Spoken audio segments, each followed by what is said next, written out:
Hello everyone, this is Avinash Kharwar, your physics tutor. I hope कि work energy theorem आप लोग सब लोग अच्छे से पढ़ रहे हैं, है ना। वर्क एनर्जी थ्योरम में हम लोगों ने स्टार्ट किया था कि वर्क डन क्या होता है ना, work done by variable forces कैसे लिखते हैं। इसमें डिफरेंट टॉपिक्स थे जो हम लोगों ने कवर किया, ठीक। कि work done by constant force निकालना सीखा हम लोगों ने, कैसे निकालना है। Direct definition, work done equal to force dot S, force और डिस्प्लेसमेंट का डॉट प्रोडक्ट होता है हमारा work done by constant force. Work done by variable force में हम लोगों ने देखा कि force with respect to time या with respect to displacement vary कर सकता है। वेरिएबल में हम लोगों ने देखा कि इंटीग्रेशन करना मस्ट है, इंटीग्रेट करके, ताकि फोर्स जो है वो हर पॉइंट पे क्या करता है, वेरी करता है। तो हम डायरेक्टली फोर्स इनटू डिस्प्लेसमेंट नहीं लिख सकते हैं, क्योंकि डिस्प्लेसमेंट फोर्स के साथ वो वेरी कर रहा है। फोर्स, आइदर फोर्स और displacement is a function of what, time. Force जो है वो फंक्शन ऑफ टाइम हो जाता था, like T square plus T. तो इसलिए हमें इंटीग्रेट करना पड़ेगा, हर एक पॉइंट को स्मॉल स्मॉल वर्क डन निकाल के इंटीग्रेट करना पड़ेगा। वर्क डन बाय ग्रेविटी देखा हम लोगों ने, work done by spring force देखा कि हाफ के एक्स स्क्वायर होता है, work done by spring force. Forms of energy, ये अभी हम लोग देखेंगे कि कौन कौन से टाइप्स ऑफ एनर्जी होते हैं। जैसे बेसिक मैंने बताया आप लोगों को कि हीट एनर्जी है, वर्क डन है, और नॉर्मल जो हमारा एनर्जी है। इन सब में फर्क क्या है, ये क्यों अलग अलग क्वांटिटीज है ना। जैसे हीट जो है वो भी एनर्जी है, but that is energy in transition form, मतलब जो एनर्जी फ्लो होती रहे, चलती रहे, उसको हम लोगों ने हीट बोला। लेकिन वो एनर्जी, जैसे हीट कभी एक जगह पे रुक नहीं सकती है ना। जो हीट है वो ऐसा नहीं हो सकता कि यहाँ पे रुका हुआ है, नहीं, ऐसा कभी नहीं हो सकता है। उसमें हीट में अगर आप कह रहे हैं तो हमेशा याद रखिएगा कि मान लो कोई ऐसा बीकर बना दिया और एडियाबैटिक वॉल से इसको पैक कर दिया, है ना, इसके चारों तरफ एडियाबैटिक वॉल से पैक कर दिया। बोले सर इसमें तो हीट फ्लो हो ही नहीं रहा है, तो ऐसा नहीं है कि इसमें हीट फ्लो नहीं हो रहा है ना। मान लो एडियाबैटिक वॉल से यहाँ पे हर जगह पे ऐसे ब्लॉक कर दिया, एडियाबैटिक वॉल्स लगा दी गई है, तो कोई कहेगा कि सर इसमें तो हीट फ्लो नहीं हो रहा है। लेकिन इसमें मान लो कुछ फ्यू अमाउंट ऑफ हीट है, तो उसमें क्या हो रहा है कि इसमें जो डिफरेंट पार्टिकल्स है ना, वो आपस में हीट एक्सचेंज कर रहे होंगे और वो साइमल्टेनियसली मोशन में होंगे, बहुत ही तेज वाइब्रेशन में होंगे। यानी कि वहां पे भी हम यही कहेंगे कि नहीं, हीट फ्लो हो रहा है, भले बाहर सिस्टम और सराउंडिंग में हीट फ्लो नहीं हो रहा है, लेकिन सिस्टम के अंदर ही हीट का फ्लो हो रहा है, तभी हीट एनर्जी आएगा। नहीं तो डिफरेंट फॉर्म ऑफ एनर्जी हो जाएगी केमिकल एनर्जी, इलेक्ट्रिकल एनर्जी। तो वो अलग फॉर्म्स ऑफ एनर्जी, हम लोग वर्क डन और हीट की बात कर रहे थे। और वर्क डन कब होगा, जब मान लो यही पिस्टन बन जाएगा, ये जो इसका लिड है वो मान लो यहाँ पे पिस्टन बन गया, और ये पिस्टन अप या फिर डाउन हुआ, तो उसमें क्या हो जाएगा, कुछ फोर्स लगाया होगा इन गैसेस ने, उसकी वजह से वो पिस्टन डिस्प्लेस हो गया, तो वर्क डन हो जाएगा उस केस में। तो वो था कि work done bye like heat energy and work done में क्या फोर्स है, तो क्या डिफरेंस है, ठीक। उसके बाद वर्क एनर्जी थ्योरम हमारा इंपॉर्टेंट टॉपिक है, तो हम लोग आज वर्क एनर्जी थ्योरम ही देखते हैं कि वर्क एनर्जी थ्योरम का क्या मतलब है। Okay fine. So work energy theorem जो है सिंपली वो ये कहता है कि कोई भी ऑब्जेक्ट है, let's say this is an object, और इस ऑब्जेक्ट पे बहुत सारे फोर्सेस लग रहे हैं। क्या लग रहे हैं, बहुत सारे फोर्सेस लग रहे हैं, लाइक F1, F2, F3, इस तरीके से बहुत सारे फोर्सेस लग रहे हैं। और इसके इंटरनली भी फोर्सेस लग रहे हैं, अंदर भी फोर्सेस लग रहे हैं। मान लो अंदर पार्टिकल्स हैं, उसके ऊपर भी फोर्सेस लग रहे हैं यार। किस तरीके से लगेंगे, यहाँ पे मान लो स्मॉल f1 लगा, यहाँ पे स्मॉल f2 लगा, इस तरीके से बहुत सारे अंदर भी फोर्सेस लगे और बाहर भी फोर्सेस लगे। तो हमारा जो वर्क एनर्जी थ्योरम है वो ये कहता है कि work done by all the forces, कौन से, ये जो बाहर के फोर्स लग रहे हैं, है ना। जैसे इस ऑब्जेक्ट पे मैंने बताया कि अंदर भी फोर्स लग रहे हैं, बाहर भी फोर्स लग रहे हैं, लेकिन इस ऑब्जेक्ट का एज अ होल जो मोशन होगा वो किसकी वजह से होगा, वो बाहर के फोर्सेस की वजह से होगा, अंदर के फोर्सेस की वजह से मोशन नहीं होगा। समझ रहे हैं आप कि ऐसे एक ऑब्जेक्ट रखा हुआ है, आप उसको कभी हीट कर देंगे तो ऐसा होगा कि हीट करने पे वो मोशन में आ गया, चलने लग गया, ऐसा कभी हो सकता है क्या, नहीं, ऐसा तो नहीं होता है। क्यों, हीट करने से क्या होता है, हीट करने से अंदर के पार्टिकल्स जो है वो वाइब्रेशन में आ जाते हैं, वो अंदर फोर्स लगाने लगते हैं, हो सकता है वो बस्ट हो जाए, ठीक, वो बस्ट हो जाए, लेकिन बस्ट होने के बाद भी ऐसा नहीं है कि वो सर फोर्सेस लगे थे इसकी वजह से तो बस्ट हो गया, फोर्सेस लगे थे, लेकिन जब वो बस्ट हो गया उसके सारे पार्टिकल्स अलग अलग हो गए, तो उस वक्त क्या हुआ था कि फोर्स ऐसे लगा था अंदर से, मान लो ये बहुत सारे पार्टिकल्स थे, अंदर से इसके ऊपर ऐसा फोर्स बाहर की तरफ लगेगा तभी तो वो क्या होंगे, बस्ट होंगे। तो ऐसा ह्यूज अमाउंट ऑफ जब फोर्स लग जाएगा तो वो बस्ट हो जाएंगे, बस्ट होके कहीं इधर उधर गिर जाएंगे, ठीक। तो वो उन पे, अब मान लो ये पार्टिकल यहां था तो इसके ऊपर तो ऐसे फोर्स लगा ना, तो इस पार्टिकल के ऊपर वो क्या हो जाएगा, एक्सटर्नल फोर्स हो जाएगा, समझ रहे आप। तो जो मैं माइन्यूट पार्टिकल है उसकी बात कर रहा हूं कि उस पे, यानी कि वो सिर्फ तभी चल सकता है जब बाहर से एक्सटर्नल फोर्स उसके ऊपर लगेगा, अगर बाहर से एक्सटर्नल फोर्स नहीं लगेगा तो कोई भी पार्टिकल चल नहीं पाएगा। अच्छा, तो वर्क एनर्जी थ्योरम का ये कहना है कि work done by external forces कौन से, F1 F2 F3, जो किसी भी सिस्टम के ऊपर, ऑब्जेक्ट के ऊपर या पार्टिकल के ऊपर बाहर की तरफ से लगते हैं वो फोर्स, तो work done by external force, sorry,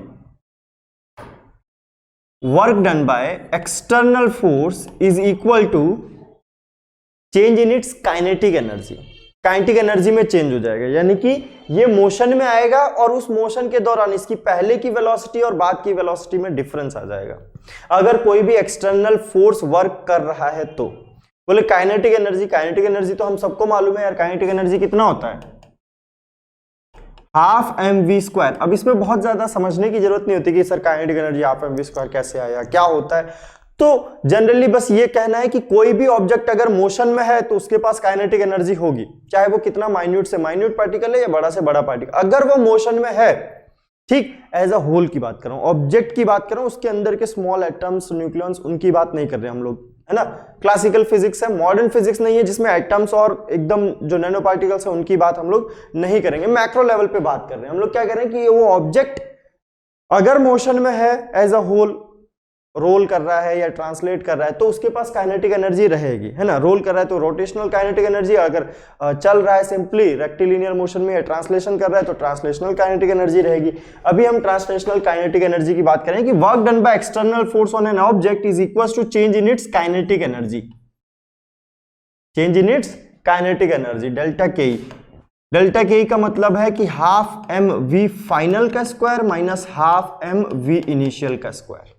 this is work done by external force. अब work done by external force, यहां पे एक्सटर्नल फोर्स कितने थे, F1 F2 F3, तो हमें लिखना पड़ेगा। मान लो ये यहां से लेके यहां तक D डिस्प्लेस हो जाता है, तो वर्क डन बाय फोर्सेस हमें लिखना पड़ेगा F डॉट D, है ना, F1 dot D plus F2 dot D plus F3 dot D, ये सब स्केलर क्वांटिटीज हो जाएगी, है ना, is equal to change in kinetic energy which is equal to half m vf का square minus half m vi का square. ये है हमारा वर्क एनर्जी थ्योरम का जनरल स्टेटमेंट कि क्या उसका मतलब है। जितने भी फोर्सेस, एक्सटर्नल फोर्सेस हमारे सिस्टम के ऊपर जितने भी लगे वो सारे क्या हो जाएंगे, उसकी काइनेटिक एनर्जी को चेंज करने के लिए फैक्टर बन जाएंगे, ठीक। जैसे कि for example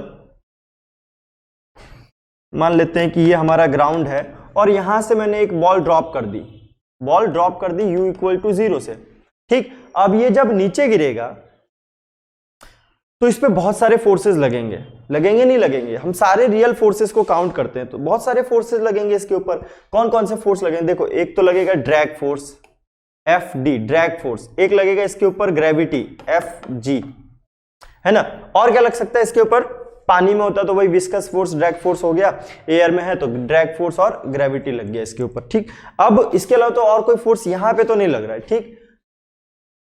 work energy theorem क्या कहता है कि ये जो दोनों फोर्सेस हैं, यही दोनों फोर्सेस इसकी काइनेटिक एनर्जी यानी कि इसकी वेलोसिटी को चेंज करने के लिए रिस्पॉन्सिबल है। तो ऑब्वियस सी बात है, अगर ड्रैग फोर्स को हम लोग इग्नोर करते हैं, जनरली क्या करते हैं हम लोग, ड्रैग फोर्स को इग्नोर करते हैं अनटिल अनलेस की क्वेश्चन में मेंशन है कि इतना ड्रैग फोर्स उसके ऊपर लग रहा है ना।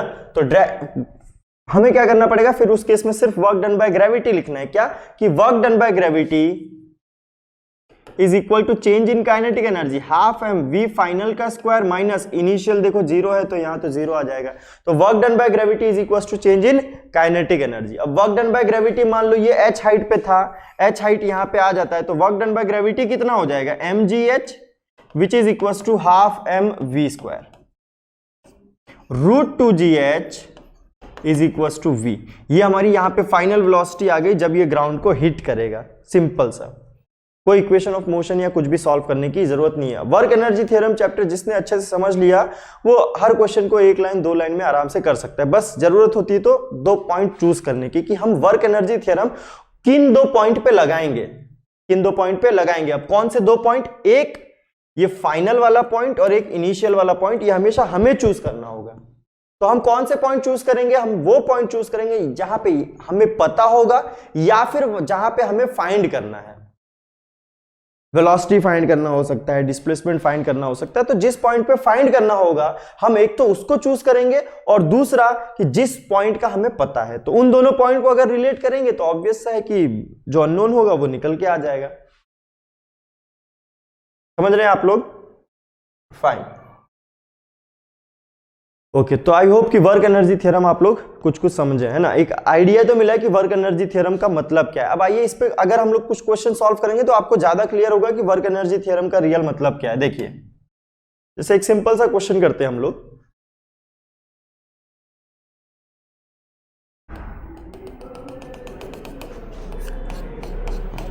This is ground. क्वेश्चन को ध्यान से सुनते जाइएगा। ग्राउंड में एक इस तरीके से स्प्रिंग अटैच है ना, एक स्प्रिंग अटैच है।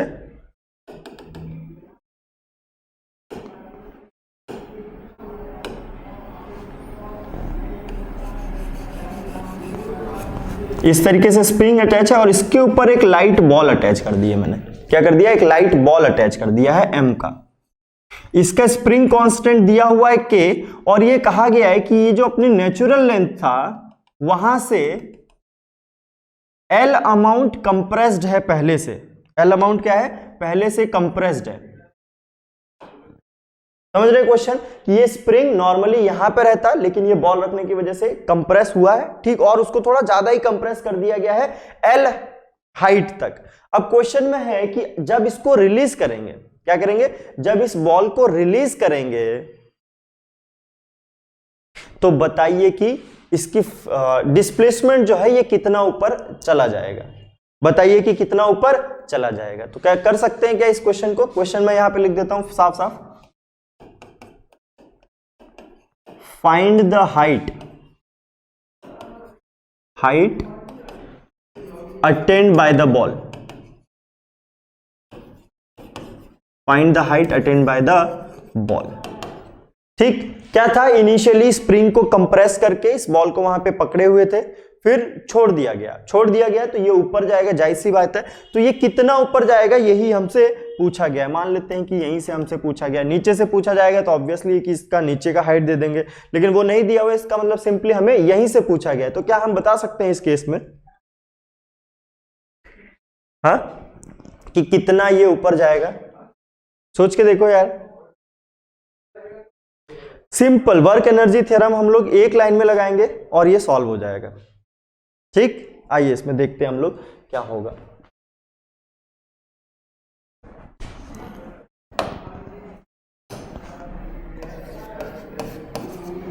दिख रहा है सबको, है ना ये कलर? अगर किसी को नहीं दिख रहा हो तो बता देना, है ना। थोड़ा सा लाइट कलर है, डार्क कर लेते हैं इसको। तो जायज सी बात है कि अगर इसको हम लोग यहां से छोड़ेंगे तो बॉल ऊपर जाएगी। मान लेते हैं कि ये बॉल अपने मैक्सिमम हाइट यहां पे चली गई है, इसको यहां से यहां तक मैं मान लेता हूं कि h हाइट है, यहां तक बॉल ऊपर चली गई है और उसके बाद बॉल वापस नीचे आएगी। ठीक, मैक्सिमम हाइट। अब मैक्सिमम हाइट है यानी कि वहां पे वेलोसिटी क्या हो गई होगी? इसकी 0 हो गई होगी, है ना। वेलोसिटी उसकी 0 हो गई होगी। तो यहां पे अगर वेलोसिटी 0 हो गई यानी कि फाइनल वेलोसिटी जो है vf that is equal to 0 होगा, नहीं होगा? ऑब्वियस सी बात है कि ऊपर जाएगा तो यहाँ पे फाइन मैक्सिमम हाइट पे वेलोसिटी 0 हो जाएगी।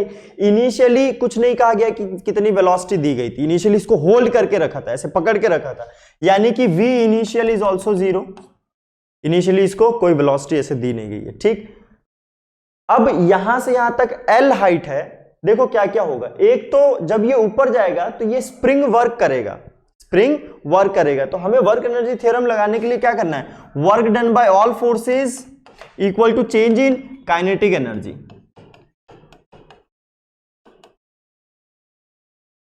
अब मैंने कहा कि सबसे इंपॉर्टेंट है कि वो 2 पॉइंट चूज करना जिसके बीच में हम लोग लगाएंगे। तो यहां पे तो सिंपल है कि एक हमारा इनिशियल पॉइंट ले लो जहां पे कंडीशन दी हुई है, और एक हमारा फाइनल पॉइंट ले लो। कई बार ऐसा होगा क्वेश्चन में कि बीच का कोई पॉइंट लेना पड़ेगा हमें, जहां पे हम या तो फाइंड करेंगे या फिर वहां पे कुछ इंटरमीडिएट वैल्यू दी हुई होगी। ठीक, ओके। तो इनिशियल और फाइनल दोनों पता है हमें कि 0 है, तो ये तो चेंज 0 हो जाएगा। अब work done by all forces हम लोग निकाल के देखते हैं। तो work done by spring force, जब स्प्रिंग यहां से यहां तक जाएगा, नेचुरल लेंथ L तक जाएगा, तो स्प्रिंग फोर्स कितना वर्क करेगा? ध्यान रखो क्या बताया था मैंने, work done by spring force is equal to half kx square, half kx square. अब ये प्लस आएगा या नेगेटिव आएगा ये तो हम लोग देख के बता सकते हैं यार। जैसे इसमें है तो स्प्रिंग का फोर्स भी ऊपर की तरफ लगेगा क्योंकि कंप्रेशन है, और डिस्प्लेसमेंट भी ऊपर की तरफ हो रहा है, तो पॉजिटिव हो जाएगा। यहां से यहां तक क्या हो जाएगा? पॉजिटिव वर्क डन हो जाएगा। ठीक, पॉजिटिव हो जाएगा तो क्या लिख देंगे हम लोग? Half KL square. ये किसका है? स्प्रिंग फोर्स का वर्क डन है। किसका है? स्प्रिंग फोर्स का वर्क डन है। अब ये नेचुरल लेंथ पे जैसे ही आएगा, क्या स्प्रिंग उसके साथ और ऊपर जाएगी? स्प्रिंग उसके साथ और ऊपर जाएगी, या फिर स्प्रिंग वहीं तक रुक जाएगी अपने नेचुरल लेंथ पे आके, उसके बाद बॉल अपना ऊपर जाएगा? क्या होगा? बॉल खुद से ऊपर जाएगा, उसको जितनी भी वेलोसिटी वहां पे उस पॉइंट पे मिल गई होगी। यहां पे इसको कुछ ना कुछ वेलोसिटी मिली होगी, V इंटरमीडिएट मान लेते हैं हम लोग, V इंटरमीडिएट, कुछ वेलोसिटी मिली होगी जिसकी वजह से ये ऊपर जाएगा।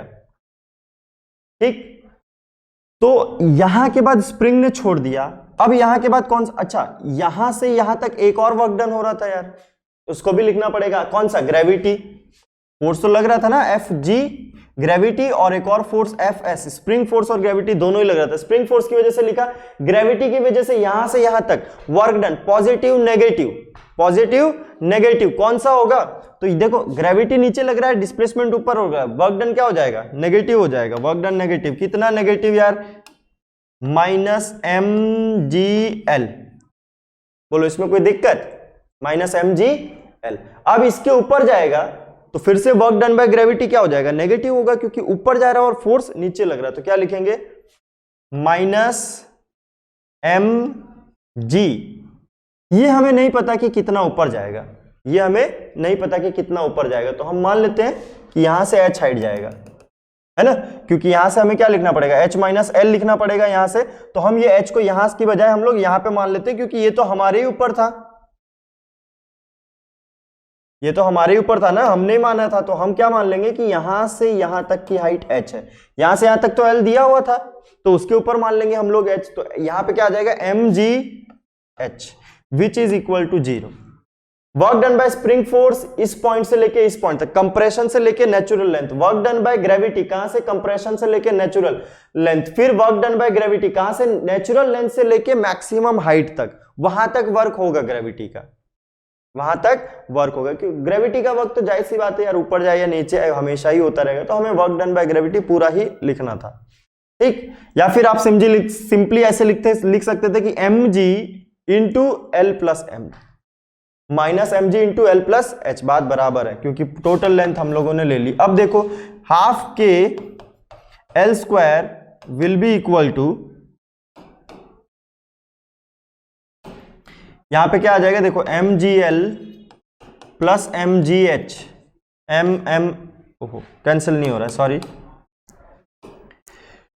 क्या निकालना है? h निकालना। तो h will be equal to क्या आ जाएगा? KL square, half KL square minus mgl divided by mg, ये आ जाएगा, which is equal to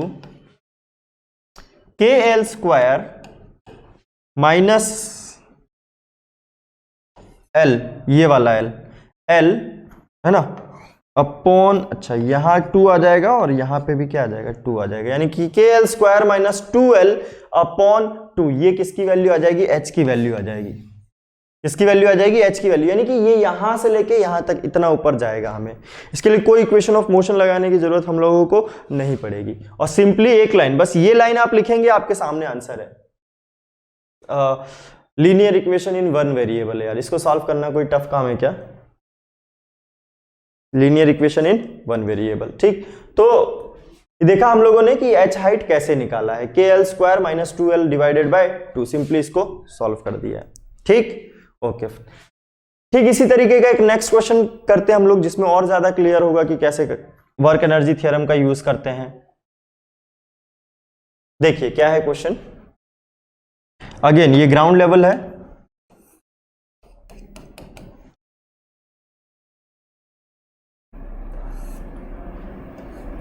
again यहां पे एक स्प्रिंग है और स्प्रिंग से ये m मास का ब्लॉक अटैच है, m kg का ब्लॉक इसके साथ अटैच है। ठीक, ये ग्राउंड पूरा है एक्सटेंडेड यहां तक, फाइन। फिर से क्या किया गया है कि अपने नेचुरल लेंथ से इस स्प्रिंग को L लेंथ कंप्रेस कर दिया गया है। क्या किया गया? कंप्रेस कर दिया गया L लेंथ, है ना, L लेंथ कंप्रेस कर दिया गया है। तो बोला गया है कि बताइए कि इस लेवल से ये कितनी दूर जाके गिरेगा, इस लेवल से कितना दूर जाके गिरेगा। मतलब ऐसा समझ लीजिए कि प्रोजेक्टाइल का रेंज ही पूछ लिया गया है, क्योंकि इसको जब छोड़ेंगे तो ऑब्वियस सी बात है यहां से इसको वेलोसिटी मिलेगी, और वेलोसिटी मिलने के बाद सीधे इसका मोशन कैसा हो जाएगा, कैसा मोशन हो जाएगा, इस तरीके से, ये कहीं यहां आके गिर जाएगा इस तरीके से। दिख रहा है सबको, है ना, कि यहां से इसको छोड़ेंगे, अगर कंप्रेस करके यहां से छोड़ेंगे, ये लेंथ जो है ये नेग्लिजिबल है, लेंथ क्या है, नेग्लिजिबल है। ठीक, एज कंपेयर टू ये जो रेंज है उसके कंपैरिजन में। ठीक, तो यहां से जब आप इसको छोड़ेंगे तो ये ऑब्वियस सी बात है कि इस तरह का प्रोजेक्टाइल मोशन करेगा। तो प्रोजेक्टाइल मोशन करेगा तो पूछा गया है कि ये बताइए कि यहां से यहां तक कितना दूर जाके गिरेगा, कितना दूर जाके गिरेगा। चेक कर सकते हैं क्या हम लोग कि कितना दूर जाके गिरेगा?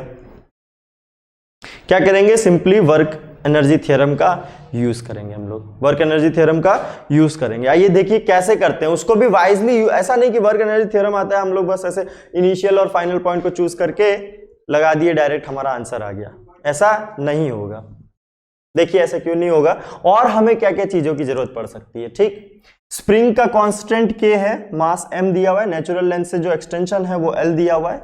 मान लेते हैं कि कुछ x है, जो रेंज है वो x है, वो ही x हमें फाइंड करना है। ठीक, आइए अब देखिए कैसे सॉल्व करेंगे। हम सिंपली वर्क एनर्जी थ्योरम का फिर से यूज करेंगे कि work done by external forces is equal to change in kinetic energy. अब बार बार मैं कह रहा हूं कि चेंज इन काइनेटिक एनर्जी में work done by external forces है, यहां पे ध्यान रखिएगा, work done by external forces, work done by all force नहीं। ऑल फोर्स में इंटरनल भी हो सकते हैं और एक्सटर्नल भी हो सकते हैं। अभी इंटरनल और एक्सटर्नल कैसे हम लोग पता करेंगे कि जो भी हमने सिस्टम चूज किया है, जो भी हमने सिस्टम चूज किया है उसके ऊपर फोर्स अंदर से लग रहा है या फोर्स बाहर से लग रहा है। फॉर एग्जाम्पल कि ये दो बॉल्स हैं, ठीक है, ये दो बॉल्स हैं और मान लो ये पॉजिटिव चार्ज है और ये नेगेटिव चार्ज है। ठीक, अब मुझे कहा गया कि अपना सिस्टम बनाइए, तो लेट अस सपोज कि मैंने सिस्टम इन दोनों बॉल्स को चूज कर लिया है, सिस्टम इन दोनों बॉल्स को चूज कर लिया। तो देखो यहाँ पे फोर्सेस कौन कौन से एक्सटर्नल हो जाएंगे और कौन से इंटरनल फोर्सेस हो जाएंगे। देखो ये दोनों आपस में अट्रैक्ट होंगे, इलेक्ट्रोस्टैटिक फोर्स, इलेक्ट्रोस्टैटिक फोर्स से ये दोनों आपस में अट्रैक्ट होंगे। और कौन से फोर्स लगेंगे इसके ऊपर? ग्रेविटी, ग्रेविटी तो लगेगा ना, नॉर्मल। अब हम देखते हैं कौन से एक्सटर्नल फोर्सेस कौन से इंटरनल फोर्सेस। हमारा ये सिस्टम है, इस सिस्टम के ऊपर कौन बाहर से फोर्स लगा रहा है, कौन बाहर से फोर्स लगा रहा है। तो देखो इस बॉल के ऊपर जो अर्थ है वो तो बाहर से लगा रही है, क्योंकि अर्थ तो हमने सिस्टम माना ही नहीं, सिस्टम तो सिर्फ इन दोनों बॉल्स को माना है। तो ग्रेविटेशनल फोर्स यहाँ पे एक्सटर्नल फोर्स हो जाएगा, ग्रेविटेशनल फोर्स एक्सटर्नल फोर्स हो जाएगा। ये जो नॉर्मल रिएक्शन जो अर्थ ने इसके ऊपर लगाया वो भी क्या हो जाएगा, एक्सटर्नल फोर्स हो जाएगा, क्योंकि अर्थ हमारा सिस्टम का पार्ट था ही नहीं, हमारा पार्ट तो दोनों इतना ही। यानी कि जो इलेक्ट्रोस्टैटिक फोर्स बचा है जो इन दोनों के बीच में लग रहा है,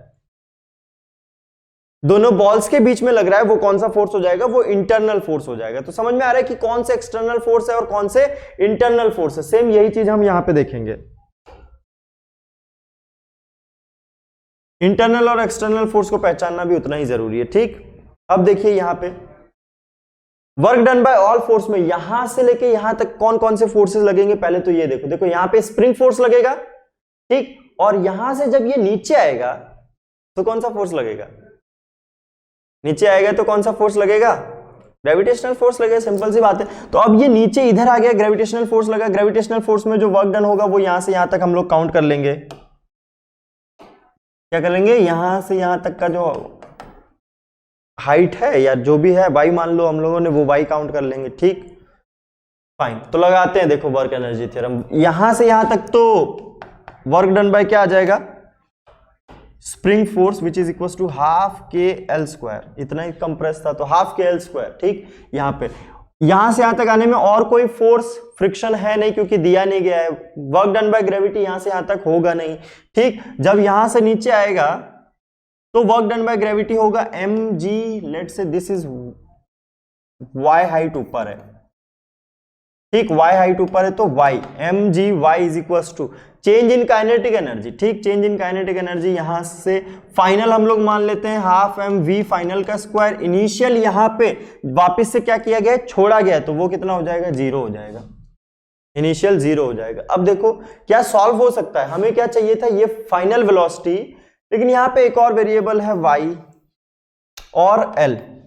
ठीक, y और l, इस क्वेश्चन को सारे पर्सपेक्टिव से करो। अब देखो अगर ये दिया गया है कि ये कितने हाइट पे है, कितने हाइट पे है, यानी कि रेंज सॉरी h मान लो कि h अगर दिया हुआ है तो हमें फाइनल वेलोसिटी मिल जाएगी कि यहां पे इतनी फाइनल वेलोसिटी है। ठीक, ओके, नहीं दिया गया है, अगर नहीं दिया गया है तो फिर क्या करेंगे हम लोग, नहीं दिया गया है तो क्या करेंगे, तो फिर हमें इसे as a projectile motion solve करना पड़ेगा। क्या करना पड़ेगा, as a projectile motion solve करना पड़ेगा। प्रोजेक्टाइल मोशन सॉल्व करने के लिए प्रोजेक्टाइल में जो दूसरा कैटेगरी है, कौन सा कैटेगरी है, देखो projectile fired from a tower, है बिल्कुल वैसे ही जैसे ग्राउंड लेवल पे प्रोजेक्टाइल होता है उसी तरीके से इसमें भी होता है कि projectile fired from a tower, tower से फायर किया गया है तो यहां से बॉल ऐसे जाके इधर नीचे गिरेगी। ठीक, इसमें क्या है कि उसका जो वर्टिकल डिस्प्लेसमेंट है ये हमें पहले से पता होता है, वर्टिकल डिस्प्लेसमेंट पहले से पता होता है। ठीक, यही एक बेसिक सा डिफरेंस है। तो इस क्वेश्चन को देखते हैं हम लोग। ठीक, क्या चाहिए हमें, रेंज चाहिए कि कितना दूर जाके गिरता है। तो हम क्या करेंगे, देखिए अगर मुझे इस पॉइंट पे तो वेलोसिटी 0 है, इस पॉइंट पे वेलोसिटी पता चल जाए, इस पॉइंट पे वेलोसिटी पता चल जाए, ये मान लो कोई v इंटरमीडिएट पॉइंट है, इस पॉइंट पे वेलोसिटी पता चल जाएगा, तो फिर तो मैं प्रोजेक्टाइल मोशन की तरह आसानी से सॉल्व कर सकता हूं कि यहां पे वेलोसिटी पता है तो अब बताओ कि प्रोजेक्टाइल कितना दूर जाके गिरेगा। तो मैं क्या करूंगा कि ऐसे पूरे में लगाने के बजाय, वर्क एनर्जी थ्योरम पूरे में लगाने के बजाय मैं यहां से यहां तक के बीच में लगाऊंगा और यहां पे जो वेलोसिटी है वो वेलोसिटी फाइंड कर लूंगा। कैसे, यहां से यहां तक एक तो हमारी कौन वर्क कर रहा है, स्प्रिंग वर्क कर रहा है, ग्रेविटी वगैरह वगैरह और कोई वर्क नहीं होगा जब यहां से यहां तक, क्योंकि हॉरिजॉन्टल लेवल है। That will be equal to change in kinetic energy half M V intermediate का स्क्वायर माइनस इनिशियल, तो 0 दिया हुआ है, पकड़ के रखा था इसको ऐसे कंप्रेस करके। तो यानी कि ये वाली जो लाइन हो गई हमारी, दिस वन, ये अब यूज करने की जरूरत नहीं है हमें, है ना, कि ऐसा नहीं कि वर्क एनर्जी थ्योरम हम एक बार में कैसे भी लगाएंगे कोई भी पॉइंट चूज करके तो वहां पे हमारा क्वेश्चन सॉल्व हो जाएगा। नहीं, पॉइंट चूज करना इंपॉर्टेंट है। क्यों इंपॉर्टेंट है, यही मैं बता रहा हूं कि वो पॉइंट आइडेंटिफाई हमें करना पड़ेगा जहां पे या तो हमें पता है या फिर हमें फाइंड करना है, ताकि क्वेश्चन को उसके आगे सॉल्व किया जा सके। ठीक, जैसे अगर मुझे वेलोसिटी पूरा मैंने लगाया, पूरे लगाने में क्या हुआ कि यहां तक का जो रेंज था, ये जो फैक्टर था, ये कहीं यहां पे आ ही नहीं रहा था और आएगा भी नहीं, क्योंकि कोई ऐसा फोर्स नहीं है जो हॉरिजॉन्टल जिसका वर्क डन हो रहा हो। तो हॉरिजॉन्टल वर्क डन नहीं हो रहा तो रेंज आएगा ही नहीं। तो मैं क्या करूंगा कि एज अ प्रोजेक्टाइल यहां पे वेलोसिटी फाइंड करूंगा और प्रोजेक्टाइल की तरफ मान के इसका रेंज फाइंड कर लूंगा, इसका रेंज फाइंड कर लेंगे। ठीक, कैसे करेंगे देखो, तो यहां पे वेलोसिटी इंटरमीडिएट आ जाएगी मेरी, v इंटरमीडिएट कितना आ जाएगा, K L square by M under root. ये क्या आ गई मेरी वेलोसिटी, आ गई इंटरमीडिएट वेलोसिटी। कौन सी वेलोसिटी, इंटरमीडिएट वेलोसिटी। ओके, आगे सॉल्व करते हैं।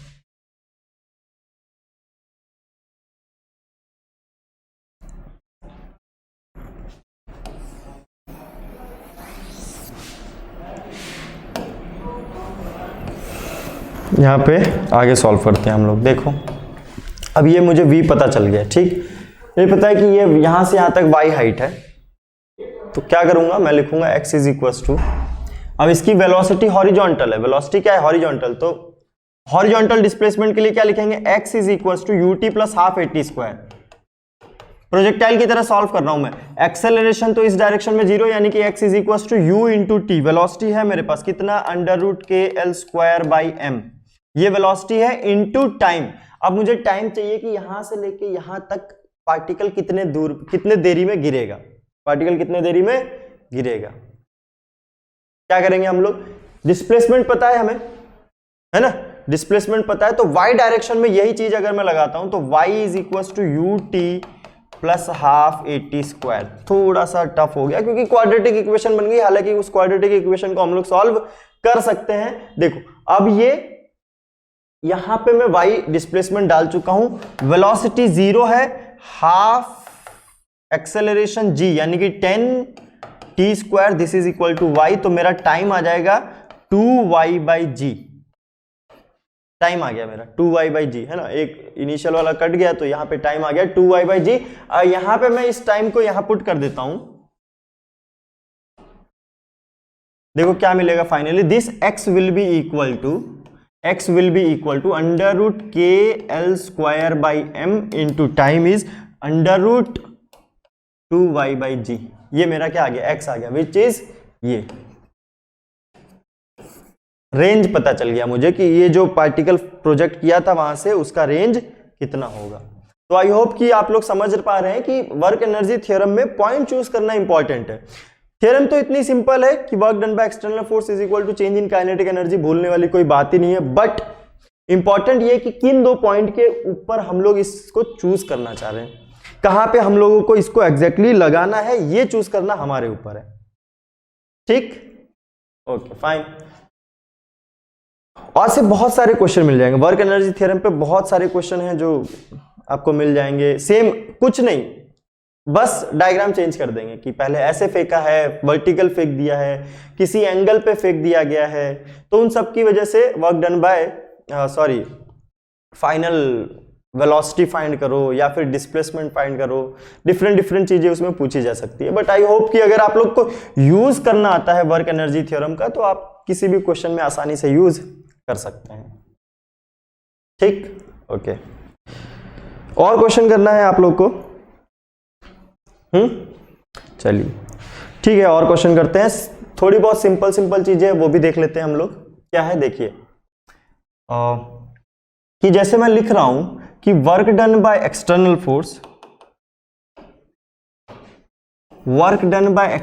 Force is equal to change in kinetic energy, तो इंटरनल फोर्सेस की कहानी कहां चली गई, इंटरनल फोर्सेस की कहानी कहां चली गई? तो एक्चुअली होता यह है कि जो इंटरनल फोर्स थे ना वो पोटेंशियल एनर्जी को चेंज करने में रिस्पॉन्सिबल है, जो इंटरनल फोर्सेस हैं वो पोटेंशियल एनर्जी को चेंज करने में रिस्पॉन्सिबल है। यानी कि पोटेंशियल एनर्जी को जरा हम लोग समझते हैं कि इंटरनल फोर्सेस जो गायब हो रहे थे उसका फैक्टर क्या था, तो उसका फैक्टर था ये पोटेंशियल एनर्जी, जो इंटरनल फोर्सेस थे, क्योंकि जो इंटरनल फोर्सेस हैं वही बिल्डअप करते हैं एक सिस्टम को। अगर इंटरनल फोर्सेस नहीं रहेगा तो कोई एटम नहीं बन पाएगा, कोई भी सिस्टम नहीं बन पाएगा, कोई ऑब्जेक्ट नहीं बन पाएगा। यानी कि एक ऑब्जेक्ट को बनाने में जो हेल्प करती हैं चीजें, जो इंटरनल फोर्सेस होती हैं, वो क्या बनाती हैं, उसकी पोटेंशियल एनर्जी को बनाते हैं। यानी कि पोटेंशियल एनर्जी कभी भी एक सिंगल पार्टिकल का नहीं हो सकता है कि एक पार्टिकल का कितना है ना। पोटेंशियल एनर्जी हमेशा सिस्टम ऑफ पार्टिकल्स के लिए होता है, potential energy system of particle के लिए होता है। फॉर एग्जांपल छोटी सी बात कर लेते हैं कि मैं एक ब्लॉक, जमीन पे रखे हुए ब्लॉक को अगर ऊपर उठाता हूं तो हम लोग बोलते हैं कि इसकी पोटेंशियल एनर्जी है mgh। इस ब्लॉक को यहां से उठा के अगर यहां पे रख दें हम लोग, ठीक, लेट से h हाइट है, तो हम लोग क्या बोलते हैं कि इसकी पोटेंशियल एनर्जी इस पॉइंट पे कितनी हो जाती है, mgh हो जाती है ना। जो रफली हम लोग पहले लिखते जा रहे थे पोटेंशियल एनर्जी, सेम वही मैं लिख रहा हूं कि पोटेंशियल एनर्जी नीचे जब रहता है तो 0 मानते हैं, ऊपर लेके जाते हैं तो mgh मान लेते हैं। अब क्या इस mgh में इस ब्लॉक की पोटेंशियल एनर्जी है? ये mgh सिर्फ और सिर्फ इस ब्लॉक की पोटेंशियल एनर्जी है? नहीं, ये इस ब्लॉक की पोटेंशियल एनर्जी नहीं है, ये इस ब्लॉक प्लस अर्थ दोनों की पोटेंशियल एनर्जी है। क्योंकि याद कीजिए कि इस जी में क्या क्या छुपा है, ग्रेविटेशनल कांस्टेंट भी छुपा है ना, G mass of earth upon radius of earth, ये सारी चीजें छुपी है इस जी में। Gravitational constant, mass of earth, radius of earth, ये सारी चीजें छुपी होती है ना, क्योंकि हम लोग जो फोर्स लिखते हैं, फोर्स ऑफ ग्रेविटी क्या लिखते हैं, Gm1m2/r²। लिखते नहीं लिखते हैं यार? लिखते थे। तो यही सारी चीजों को तो हम लोग फिर फाइनली कंक्लूड करते हैं कि ये जी के बराबर है। तो फोर्स जो लगा वो mg हो जाता है, mass of that object into G, mg हो जाता है। यानी कि इस g में तो ये मास ऑफ अर्थ भी छुपा है, मास ऑफ अर्थ, यानी कि इसके साथ में एक मास ऑफ अर्थ वाली चीज छुपी हुई है। मास ऑफ अर्थ को हम लोग इग्नोर नहीं कर सकते। मास ऑफ ऑब्जेक्ट तो यहां लिखते हैं, लेकिन मास ऑफ अर्थ भी यहां पे है। यानी कि पोटेंशियल एनर्जी हमेशा दो या दो से अधिक ऑब्जेक्ट की होती है, कभी सिंगल ऑब्जेक्ट की पोटेंशियल एनर्जी नहीं हो सकती है।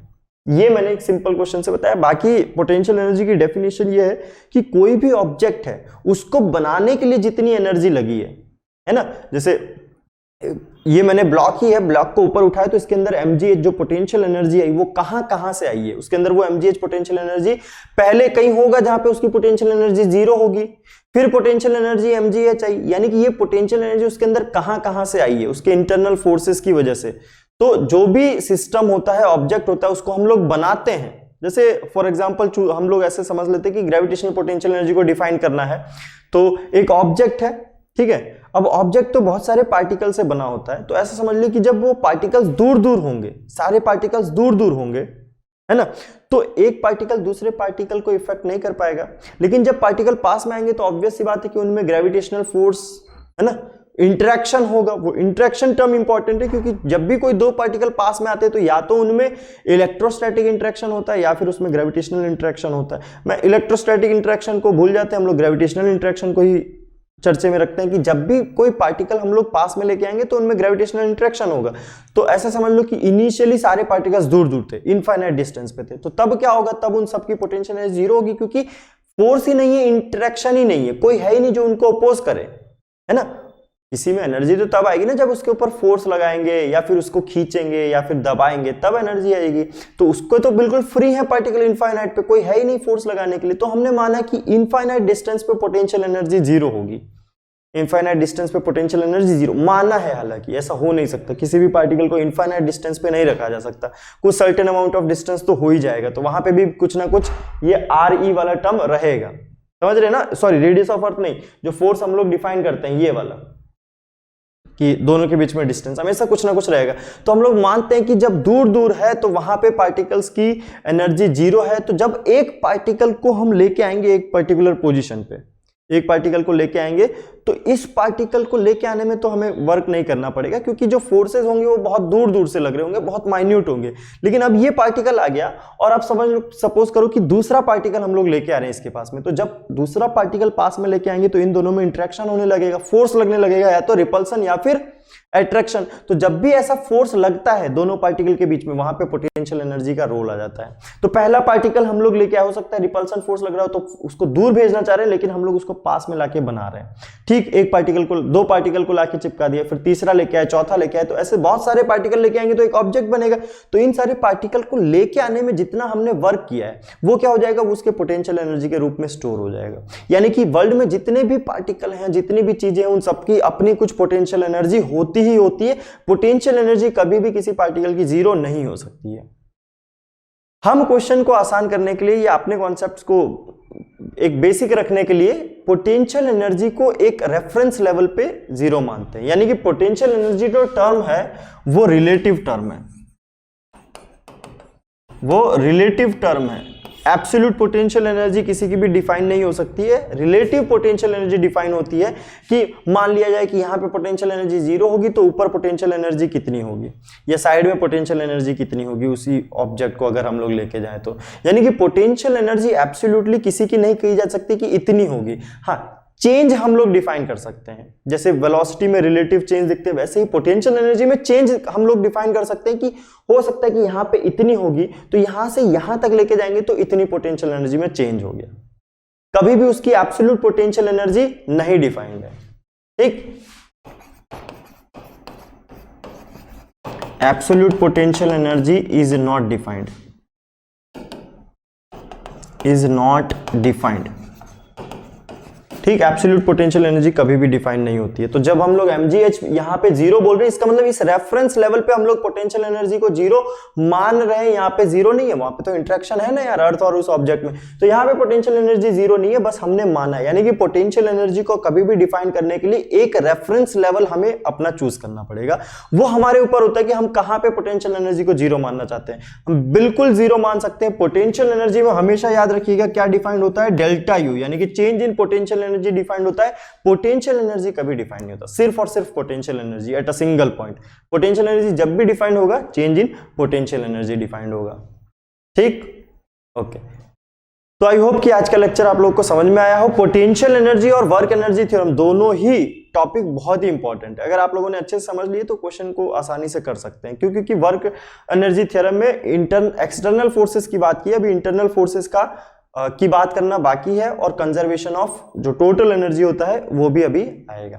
ठीक, तो उसके लिए पोटेंशियल एनर्जी को समझना इंपॉर्टेंट है। Okay, thank you. On is to on, study is always on. Concepts के बेहतर रियलाइजेशन के लिए इज टू ऑन पर बने रहिए।